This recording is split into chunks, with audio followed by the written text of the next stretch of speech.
નમસ્કાર, GSTV news જોઈ રહ્યા છો આપ. હું છું માનસી. આજે 12 વાગે વાત કરવી છે ગેરકાયદેસર ડિમોલિશન પર હાઈકોર્ટની રોકની.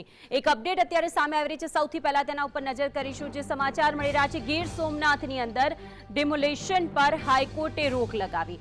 હાઈકોર્ટે જે રોક લગાવી છે તે ખરેખર એટલા માટે કારણ કે ગેરકાયદેસર ડિમોલિશન થઈ રહ્યું હતું.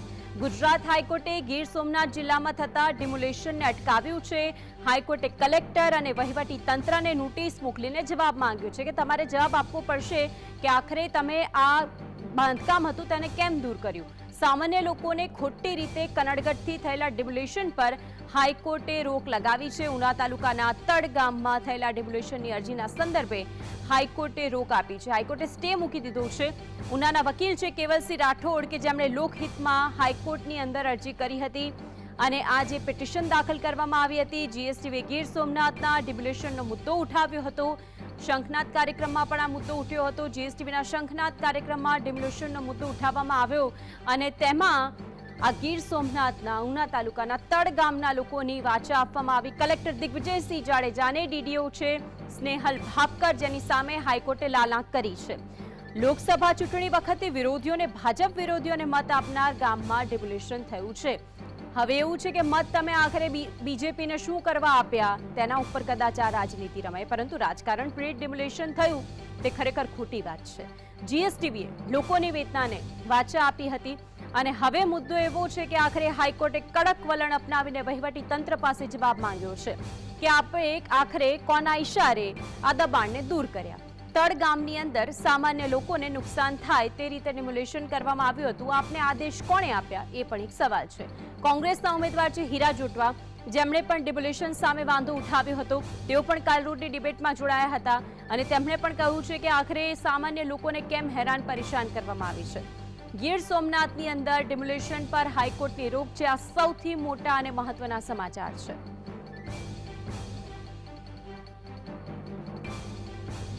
લોકસભાની ચૂંટણી બાદ ગીર સોમનાથ જિલ્લામાં 40 ગામોમાં ડિમોલિશન થયું હતું. જે બદલાની રાજનીતિ છે તેની વાત થઈ રહી છે. વેરાવળ, સુત્રાપાડા, તલાલા, ઉના, ગીર ગઢડા આ તાલુકાની અંદર ડિમોલિશન કરવામાં આવ્યું હતું. જે બદલાની રાજનીતિ ગીર સોમનાથમાં રમાઈ. 40 ગામો એવા છે કે જ્યાં ડિમોલિશન રાજકારણ પ્રેરિત થયાનો આક્ષેપ છે. અહીંના જ લોકો, અહીં જે સ્થાનિક છે તે લોકો જ કહે છે કે આ બધું જ રાજકારણ પ્રેરિત છે.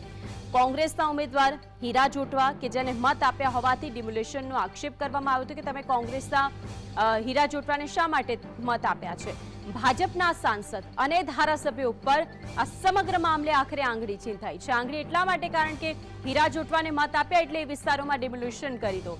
જિલ્લાની અંદર નોટિસ આપ્યા વગર દુકાનો આડેધડ ડિમોલાઇઝ કરાઈ હોવાનું પણ આરોપ મૂકવામાં આવ્યો છે.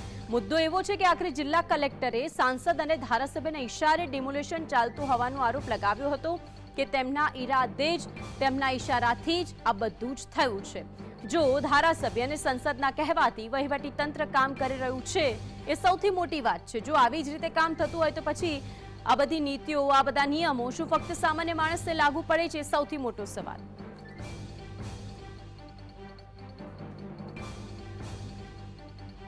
આખરે હાઈકોર્ટે જે આદેશ કર્યો તેનો મતલબ અને અર્થ શું થાય તેની વાત કરીએ. ગીર સોમનાથના હાઈકોર્ટે ડિમોલિશન પર સ્ટે આપી દીધો છે. જે પિટિશન દાખલ કરવામાં આવી હતી, ગીર સોમનાથ જિલ્લાના કોઈ પણ ગામમાં હવે ગેરકાયદેસર ડિમોલિશન નહીં થઈ શકે તેવું હાઈકોર્ટે કહ્યું છે. હાઈકોર્ટના આદેશનો મતલબ આ થાય છે જ્યાં સુધી વહીવટી તંત્ર હાઈકોર્ટમાં યોગ્ય જવાબ ન આપી શકે ત્યાં સુધી સ્ટે રહેશે.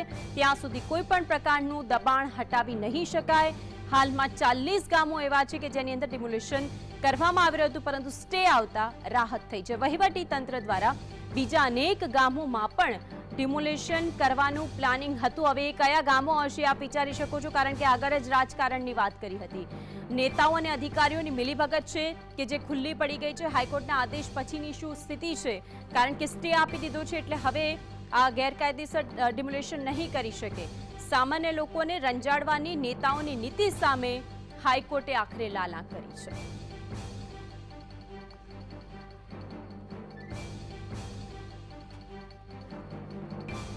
વાત કરીશું એવા કયા ગામ છે જેમાં ડિમોલિશન થયું. માલજીંજવા, અલગ અલગ જે ગામો છે તેની વાત કરીશું. જામવાડા, તાલાળા શહેર, આંકુલવાડી, વીરપુર, સુરવા આ તલાળાના બધા જ એવા ગામો છે કે જ્યાં ડિમોલિશનની કામગીરી હાથ ધરવામાં આવી હતી. જાવંત્રી, હળબતિયા, ઈણાજ, સોનરિયા, બાદલપરાનું સીમ વિસ્તાર છે, વેરાવળ તાલુકો આવે છે અને બાદલપુરા સીમની અંદર પણ આ જ પ્રમાણેની ડિમોલિશનની કામગીરી કરવામાં આ જેઠા, નવદ્રા, પ્રાચી તીર્થ, ભીંડિયા પ્લોટ, ડારી આ બધા જ એવા ગામો કે જ્યાં કામગીરી હાથ ધરવામાં આવી હતી.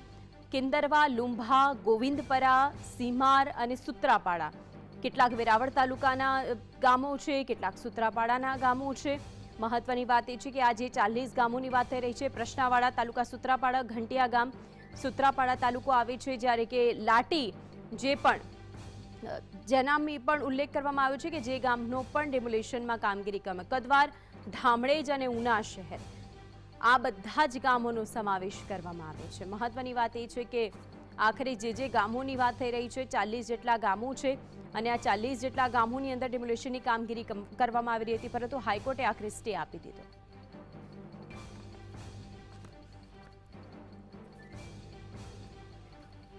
તો આખરે જે રીતે ગેરકાયદેસર ડિમોલિશન કરવામાં આવ્યું હતું, હાઈકોર્ટનો સ્ટે મૂકી દેવામાં આવ્યો છે, ત્યારે આપણી સાથે અત્યારે ઈસુદાન ગઢવી જોડાઈ ગયા છે.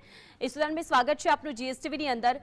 કાલરાજનો શંખનાદ કાર્યક્રમ અને એ જ શંખનાદ કાર્યક્રમમાં આપે જે મુદ્દો ઉપાડ્યો, જીએસટીવી એ સૌથી મોટો મુદ્દો ઉપાડ્યો, સૌથી મોટું અને અત્યારનું જે વલણ સામે કે હાઈકોર્ટે સ્ટે મૂકી દીધો છે, સૌથી પહેલા આપની પ્રતિક્રિયા.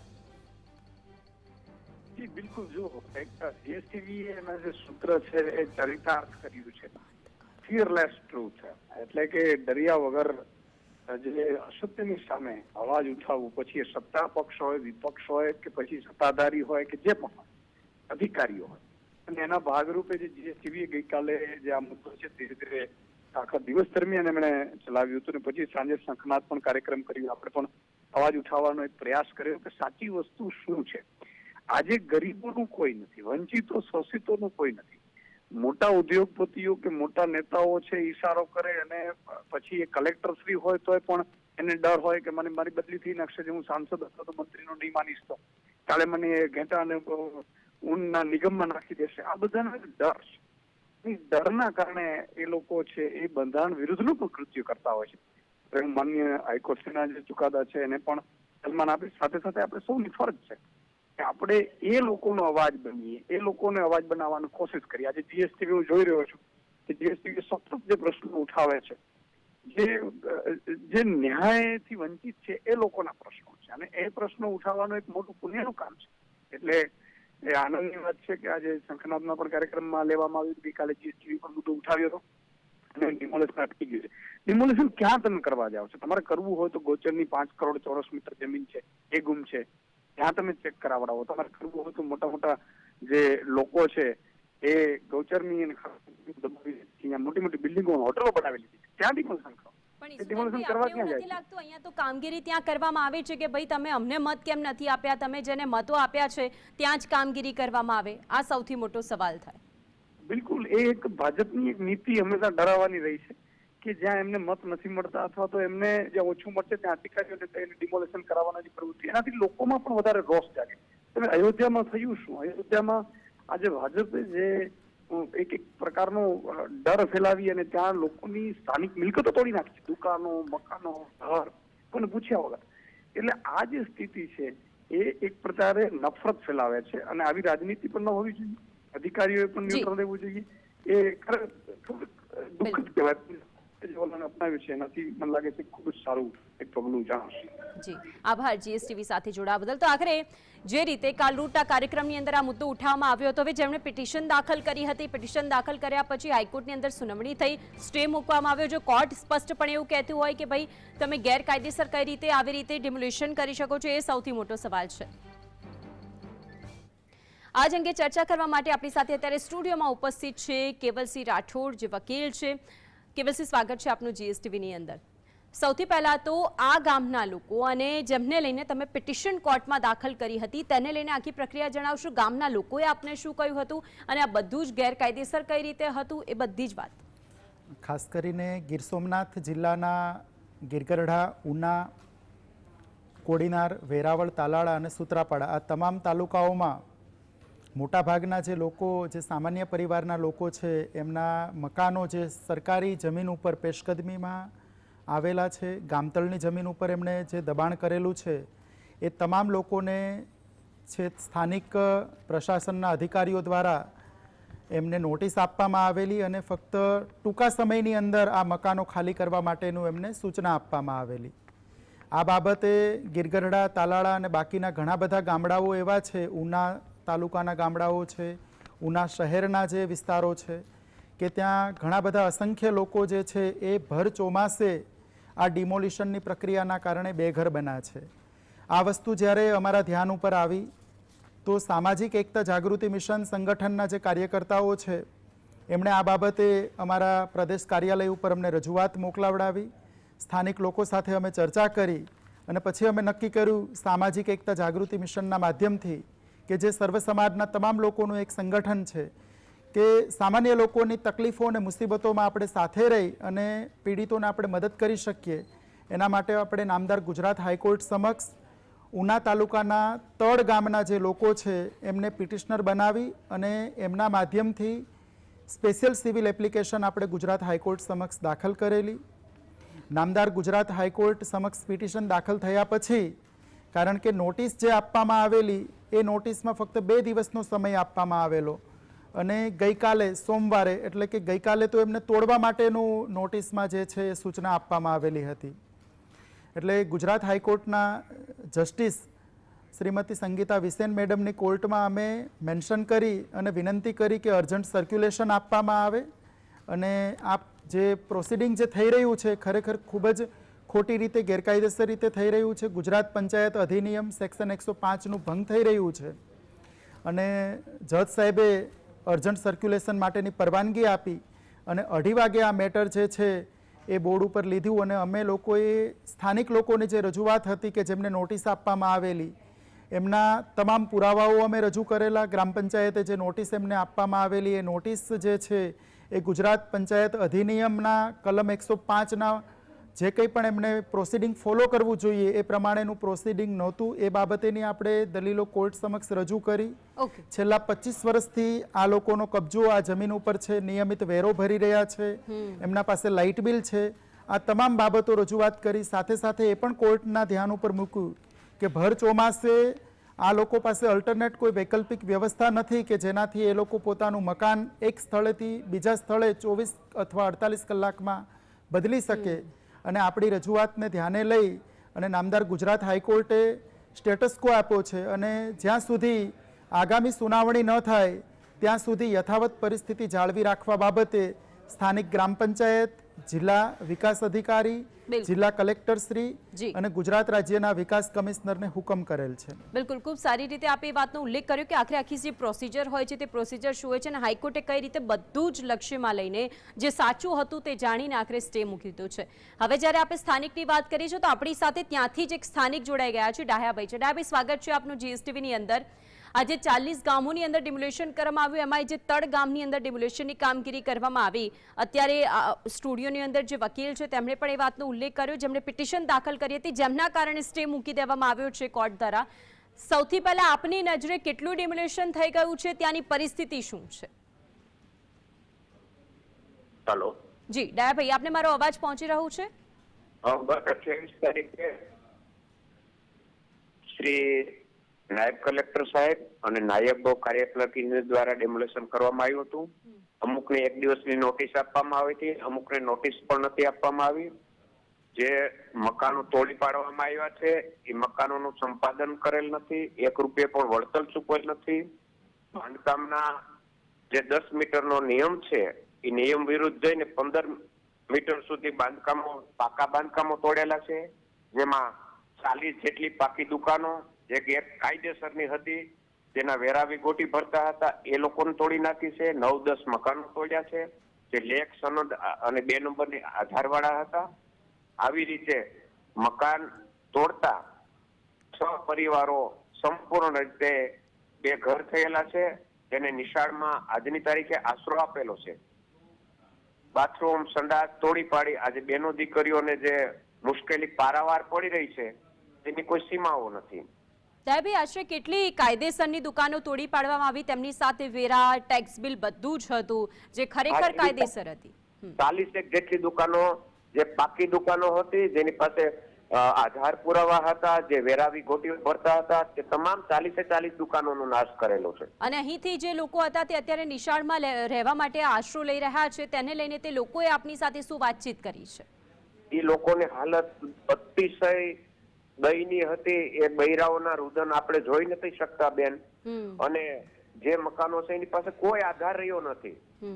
એક બાજુ વરસાદ ચાલુ હતો, એક બાજુ એનો માલસામાન રજડતો હતો, અને તંત્ર નિર્ભય રીતે, જે કોઈના એમના માટે શબ્દો ન વાપરી શકાય એવી રીતે કાર્યવાહી કરતા હતા. અને આજની તારીખે 6 પરિવારો જે જૂની નિશાળ છે ત્યાં આશરો લઈ રહ્યા છે. તો આક્રોશ એટલો હશે ને ડાયાભાઈ એ સ્થાનિકોમાં અને આપમાં પણ કે આખરે આ જે બિલ્ડિંગો તૂટી પડે છે, જે જર્જરિત ઇમારતો છે કે જેના પૈસા તમે લીધા છે, જે ગેરકાયદેસર છે તેને તો તોડી પાડવાની હિંમત છે નહીં, અને જે ખરેખર કાયદેસર છે, જે ટેક્સ ભરે છે, જે પૈસા આપે છે, જેનું બધું જ કાયદેસર છે, તેને તોડી પાડવા માટે આપ 1 મિનિટ પણ વિચાર કરતા નથી, જેમને તમે 2 દિવસનો સમય આપો છો. ખાલી 1 દિવસની જ બેન નોટિસ આપી હતી. આગલે દિવસે સોમવારે બકરી જ હતી ને એને આગળના દિવસે રવિવાર હતો. માણસો ક્યાંય કોઈ ન્યાયના પ્રોસીજર કરી ન શકે એટલા માટે વ્યવસ્થિત ષડયંત્ર હતું આ. જી કેવલસિંહ, આપની પાસે આવું છું. જે પિટિશન આપે દાખલ કરી હતી, ઘણી બધી વાતોનો આપે અંદર ઉલ્લેખ કર્યો છે. ડાયાભાઈને આપે સાંભળે એમનું કહેવું છે કે આ બધી જ 40 જેટલી દુકાનો જે તોડી પાડી તો બધી કાયદેસર હતી, તે તો તેમણે તો ટેક્સ પે કર્યો છે, તેમણે તો વેરા ભર્યા છે, છતાં પણ શા માટે? ખરેખર કોઈ પણ દુકાન અથવા મકાન અથવા કોઈ પણ પ્રોપર્ટી જે છે કે જે એવું લાગે છે કે આ પેશકદમીમાં છે અને સરકારની જમીન ઉપર એમનું દબાણ છે, તો ખરેખર જે તે સ્થાનિક પ્રશાસને એમને ગુજરાત પંચાયત અધિનિયમ સેક્શન 105 અંતર્ગત નોટિસ આપી એમને આધાર પુરાવા રજૂ કરવા માટે અને સાંભળવા માટેની તક આપવી જોઈએ. એમને સાંભળ્યા પછી જો એમને લાગે કે ખરેખર જો આ દબાણ છે, સરકારની જમીન ઉપરની પેશકદમી છે, તો એમને એ જમીન ખાલી કરવા માટેનો પૂરતો સમય આપવો જોઈએ કે જેનાથી એમનો પરિવાર છે એ એક સવાલ કેવલ એ થાય કે જો આ પરિસ્થિતિની અંદર જે લોકોની દુકાનો તૂટી છે, જેમની પાસે બધા જ કાગળિયા છે, જે બધું જ પ્રૂફ છે કે જે બધું જ સાચું છે, તો શું તેને લઈને તેઓ કોર્ટમાં જઈ શકે ખરા? જે અધિકારીઓએ અમને આ દુકાનો તોડી છે, શું તેને લઈને તેઓ તેમની સમક્ષ કાર્યવાહી કરી શકે ખરા? બિલકુલ કોર્ટના સામે જઈ કોર્ટના સમક્ષ આ બાબતે રજૂઆત કરી શકાય, પોતાના વળતર માટેની પણ માગણી કરી શકાય. પણ ખરેખર વાત એ છે કે જે પ્રોસિડિંગ ફોલો કરવાની જે છે એ ખાસ કરીને અધિકારીઓએ આટલી બધી ઝડપથી જે પ્રોસિડિંગ માટેની ઉતાવળ કરી કે તમામ લોકોને ફક્ત 2 દિવસનો સમય આપવામાં આવ્યો. જે તળ ગામના જે લોકોની જે પિટિશન આપણે ફાઇલ કરી, તો એમાં ફક્ત 2 દિવસની અંદર આ જગ્યા પ્રિમાઇસીસ ખાલી કરવા માટેનો એમણે સીધો ઓર્ડર જ કરી દીધો.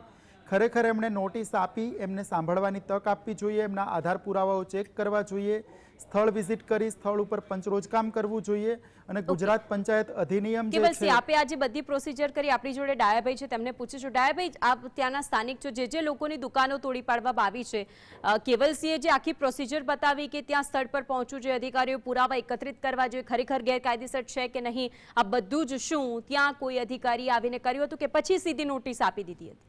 ના, કોઈ પણ જાતની કાર્યવાહી કર્યા સિવાય જ્યારે ડિમોલિશન ચાલુ હતું ત્યારે મેં કલેક્ટર સાહેબ, નાયબ કલેક્ટર સાહેબને અને નાયબ કાર્યપાલક ઇજનેરને પરિપત્રની નકલ બતાવી હતી કે સાહેબ તમે જે નોટિસ આપો એ ગેરકાયદેસર નોટિસ, આવી રીતે બાંધકામ કોઈના રહેણાંક મકાન. જવાબ શું હતો કલેક્ટરનો? ડાયાભાઈ શું કહ્યું તેમણે? તો કે ના, આ નથી, આ પંચાયતનું છે. સાહેબ પંચાયતની જ મિલકત છે, આ પંચાયતના જ્યુરિશનમાં આવે છે અને આ લોકોએ એમના કાયદેસરના સક્ષમ અધિકારીઓ દ્વારા લેખ સનદો આપવામાં આવી છે, 2 નંબરની નકલો છે. એ લોકો વેરા વિકોટી ટેક્સ ભરે છે, સંપૂર્ણ કાયદેસરની મિલકતો હતી છતાં પણ કોઈ પણ જાતની વાતચીત સાંભળ્યા સિવાય એક હથ્થું શાસન ચલાવી અને તોડી પાડવામાં આવે છે. પૂરતો પોલીસ બંદોબસ્ત હતો, લોકો કંઈ ન કરી શકે એના માટેની પૂરતી વ્યવસ્થા કરી હતી. કેવલસિંહ, આવા સંજોગોમાં શું કરી શકાય? હવે ત્યાંના સ્થાનિકો પાસે શું ઓપ્શન રહ્યો છે? જો કે સ્ટે આવી ગયો, પરંતુ દુકાનો તૂટી ગઈ છે, અડધું બાંધકામ તોડી પાડવામાં આવ્યું છે, અધૂરું વચ્ચે મૂકીને ત્યાંથી તો સ્ટે આપી દીધો, એટલે હવે કશું ત્યાં નહીં થઈ શકે. એવું નથી. ખરેખર જે સ્ટે છે એ ફક્ત પિટિશનરો પૂરતો સ્ટે છે. ગીર સોમનાથ જિલ્લાના જે બાકીના લોકોને જે નોટિસ આપી છે એ લોકોના મકાનો પણ તૂટી શકે એમ છે. કારણ કે જો આપણે PIL દાખલ કરીએ તો એનો ફાયદો છે આખા દેશના તમામ લોકોને થતો હોય છે. એ ઓર્ડર જે છે એ સમગ્ર દેશમાં લાગુ પડે. જ્યારે સ્પેશિયલ સિવિલ એપ્લિકેશન આપણે જ્યારે દાખલ કરતા હોય, એ સ્પેશિયલ સિવિલ એપ્લિકેશનમાં જે કંઈ પણ હુકમ થાય એ હુકમ ફક્ત પિટિશનરો પૂરતો રાહત મળે છે. એટલે હાલ અત્યારે જે આપણે સ્ટે આપવામાં આવ્યો છે એ ફક્ત તળ ગામના જે પિટિશનરો છે આટલા પૂરતો જ એમને સ્ટે આપવામાં આવ્યો છે. અને બાકીના જે ગામડાઓની અંદર જે લોકોને કોઈને નોટિસ આપવામાં આવી છે એ લોકોના ઉપર પ્રશાસન એમની કામગીરી ચાલુ રાખી શકે છે અને એમનું જે કંઈ પણ ડિમોલિશનની પ્રક્રિયા છે એ પણ ચાલુ રાખી શકે છે. એટલે મારી સલાહ એ છે કે ગીર સોમનાથ જિલ્લાના જેટલા પણ લોકોને આ બાબતે નોટિસ આપી છે અને એમનું જે કંઈ પણ મકાન અથવા દુકાન અથવા જે કંઈ પણ એમનું પ્રિમાઇસીસ જે છે એ ખાલી કરવા માટેની નોટિસ આપી છે, એમણે તાત્કાલિક ગુજરાત હાઈકોર્ટનો સંપર્ક કરે. એમના કોઈ પણ જે લાગુ પડતા જે એમના નજીકના એડવોકેટ મિત્રો હોય એમના માધ્યમથી એ પિટિશન દાખલ કરે અને એ પોતે આમાંથી ન્યાય મેળવી શકે છે. કારણ કે કાયદો જે છે એ રાજાઓનો પણ રાજા છે. ઘણી વખત આપણે જોતા હોઈએ છીએ કે સરકારી અધિકારીઓ જે છે એ એમએલએ એમપી અથવા મિનિસ્ટરોના ભલામણથી અથવા એમના દબાણથી પણ કામ કરતા હોય એવું બને છે. તો આ કિસ્સાઓની અંદર આપણે કોર્ટની અંદર જઈ અને ન્યાય મેળવી શકીએ છીએ. સાથે સાથે સામાજિક એકતા જાગૃતિ મિશન અને એવી જે સંસ્થાઓ જે છે કે જે કોઈ પણ પક્ષ અથવા પાર્ટી સાથે જોડાયેલ ન હોવા છતાં એ સામાન્ય રીતે જે એકદમ વંચિત સમુદાયના લોકો છે એમના અધિકારો માટે હરહંમેશ મદદ કરે છે. તો આવી સંસ્થાઓની પણ મદદ લઈ અને કોર્ટનો દરવાજો ખખડાવી શકે છે અને પોતાના અધિકારોના રક્ષણ માટે એ પોતે રાહત મેળવી શકે છે. બિલકુલ. ડાયાભાઈ, આપ અમારી સાથે જોડાયા તે બદલ આપનો આભાર. તો કેવલસિંહે જે વાતનો ઉલ્લેખ કર્યો કે બધા જ રસ્તાઓ છે, જે કોર્ટ છે તે કોર્ટ બધું જ સાંભળે છે. જો એક પિટિશનની અંદર બધી જ વાતોનો ઉલ્લેખ કરવામાં આવતો હોય અને પછી તેના ઉપર હાઈકોર્ટ સ્ટે મૂકતી હોય તે સૌથી મોટો સવાલ પણ બની જાય છે કે આખરે એ ગેરકાયદેસર કઈ રીતે આપને કર્યો છે. સૌથી મોટો સવાલ એ જે થાય છે. એક તો સૌથી પહેલાં કેવલસિંહ, આપની પાસે એ આખી જે પ્રોસિજર છે જેની આપણે વાત કરી, પહેલાં તો આપણે પંચાયતમાં ઠરાવ કરવો પડે જો કોઈ પણ દબાણ હોય તેને દૂર કરવું હોય, પછી દબાણનો સર્વે કરવો પડે અને તે પછી દબાણકારને નોટિસ પણ પાઠવવી પડે. જો કે આ કિસ્સામાં આપણે જોયું છે કે સીધી નોટિસ પાઠવી દેવામાં આવી. દબાણમાં વાલા દવલાની નીતિ અપનાવ્યા પછી જ આપ તેના પર બુલડોઝર ચલાવી શકો છો. જો કે આ જે કિસ્સો હતો તેમાં બધું જ અલગ હતું. તેને લઈને આપનું શું કહેવું છે? જે નોટિસ પાઠવવામાં આવેલી છે જે લોકોના દબાણ છે, તો એમાં એ નોટિસમાં સ્પષ્ટ લખવામાં આવ્યું છે કે જિલ્લા કલેક્ટરની સ્થળ વિઝિટમાં આપનું આ દબાણ જે છે એમના ધ્યાન ઉપર આવ્યું છે અને 48 કલાકમાં આ દબાણ તમારે ખાલી કરવું છે. પણ જિલ્લા કલેક્ટર શ્રીના ધ્યાન ઉપર આવ્યું છે, વાત બરાબર છે, પણ ખરેખર પેશકદમી છે કે કેમ? ઘણા બધા એવા લોકો છે કે જેમને નોટિસ આપવામાં આવી છે, એ લોકો પાસે પોતાનું કાયદેસરનું આકારણી પત્રક છે. આકારણી પત્રકમાં માલિક તરીકે પણ એમનું નામ છે, કબજેદાર તરીકે પણ એમનું નામ છે. નિયમિત એ લોકો વેરો ભરી રહ્યા છે. એમના પાસે લાઇટ કનેક્શન છે, ઇલેક્ટ્રિસિટી કનેક્શન જ્યારે એમને આપવામાં આવ્યું ત્યારે પણ ગ્રામ પંચાયતે કોઈ વાંધો ઉઠાવેલો નથી. તો ખરેખર આ જમીન જે છે એ સરકારી જમીન છે કે ખાનગી માલિકીની જમીન છે એ પણ એક ક્વેશ્ચન છે. તો આ ડિસ્પ્યુટેડ લેન્ડ જે છે એમનો જ્યાં સુધી યોગ્ય નિકાલ ન કરવામાં આવે કે ખરેખર સરકારી જમીન છે કે ખાનગી માલિકીની જમીન છે, ત્યાં સુધી કોઈ જ પ્રકારે આવી નોટિસ આપવી જોઈએ નહીં. સૌપ્રથમ ગ્રામ પંચાયતે આ બાબતે એમના ગ્રામ પંચાયતની જ્યારે મિટિંગ મળતી હોય અથવા ગ્રામસભા હોય ત્યારે એ બાબતે ઠરાવ કરી સ્થળ સ્થિતિનું પંચરોજકામ કરવું જોઈએ. કઈ જમીન જે છે એ ખરેખર સરકારી જમીન ઉપર કોઈનું દબાણ છે તો આ બાબતે એમને 7/8 અને જે કંઈ પણ એમના પુરાવાઓ છે એમાં એ જમીન એ ગૌચરની જમીન છે, સ્ત્રી સરકાર જમીન છે, ગામતળની જમીન છે એ ક્લેરિફાઈ કરવું જોઈએ. પછી પણ જો કોઈ માલુમ પડે કે આ દબાણ જે છે એ કોઈ સરકારી જમીન ઉપર છે તો દબાણ કરનાર માણસને ગુજરાત પંચાયત અધિનિયમના સેક્શન 105 અંતર્ગત નોટિસ પાઠવી એમને માલિકી હકના પુરાવાઓ અને એમના જે કંઈ પણ એવિડન્સ છે એ બતાવવા માટે એમને એક તક આપવી જોઈએ, સાંભળવાની તક આપવી જોઈએ. અને એમને સાંભળ્યા પછી જો લાગે કે ખરેખર આ સરકારી જમીન ઉપરનું દબાણ છે તો એ દબાણ દૂર કરવા માટેનો એને ચોક્કસ સમય આપવો જોઈએ. અત્યારે ચોમાસાની સિઝન ચાલુ છે. ઉના અને એ જે ગીર સોમનાથ જિલ્લાનો જે પંથક છે ત્યાં ખૂબ જ વરસાદ પડેલો છે. આ સમયની અંદર એ લોકો જોડે અલ્ટરનેટ રહેવા માટેની કોઈ વ્યવસ્થા નથી. જ્યાં સુધી વૈકલ્પિક રહેવા માટેની વ્યવસ્થા ન થાય ત્યાં સુધી એમને બેઘર કરવા એ પણ ખરેખર ખોટું છે. એ પણ એ લોકો તો હવે ભારતના વ્યવસ્થાની નાગરિક વાત છે. એમને કરી શકાય ને કેવલસિંહ, કે જે રાજ રમત ના રમતા હોય, જે રાજકારણની રમત રમીને અધિકારીઓ, અહીંયા તો વાત એવી છે કે નેતાઓને એવું છે કે જે તે સમયે અધિકારીઓ ન ફાવી જાય, અધિકારીઓને એવું છે કે પહેલા જઈને નેતાઓ ન ફાવી જાય. એ બધાની વચ્ચે કોઈ પણ એક નેતાનું ઘર કે પછી એ ઘરની બહારની બાલ્કની પણ તોડી બતાવે અધિકારીઓ, તો એમને ખબર પડશે કે એમના પગ નીચેથી જમીન કેવી રીતે સરકે છે. એટલે મહેરબાની કરીને રાજકારણની રમતમાં આપ અંદરો અંદર રાજકારણ રમતા રહો. આ સામાન્ય માણસો, આ સામાન્ય લોકો જે એક એક પૈસો ભેગો કરીને તમને ટેક્સ આપે છે, જે સરકારને પે કરે છે, જેની પાસે લીગલ કાગળિયા છે, કારણ કે કાગળિયાની માયા જંજાળ તો એટલી છે કે અહીંયા તો એક વસ્તુ આપવા માટે જાઓ સરકારી ઓફિસની અંદર તો તમને 10 ધક્કા ખવડાવે છે, અને છતાં પણ તમે જો નથી સુધરતા તો પછી આ લોકોનો આક્રોશ જોવાનો વારો ન આવે તો બહુ સારું છે. કેવલસિંહ, આપ અમારી સાથે જોડાયા તે બદલ આપનો આભાર. વિશેષમાં હાલ બસ આટલું જ. નમસ્કાર.